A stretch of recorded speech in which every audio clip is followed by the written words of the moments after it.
When installing or supporting cables and manholes using Unistrut brackets, it's crucial to consider the environmental conditions typically found in these underground structures.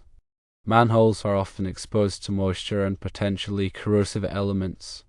The code addresses this specific scenario, stating that if Unistrut is used to support cable or raceways in environments exposed to moisture or corrosive elements, the Unistrut material must be either hot-dip galvanized or stainless steel. This requirement ensures the long-term integrity and reliability of the cable support system within the manhole. Using these materials helps prevent corrosion, which could weaken the support structure and potentially compromise the cables.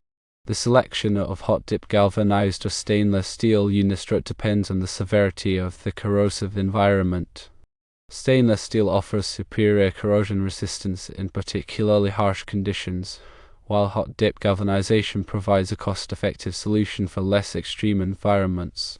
Always consult relevant material specifications and industry standards to determine the most appropriate material for the specific application and anticipated environmental factors within the manhole.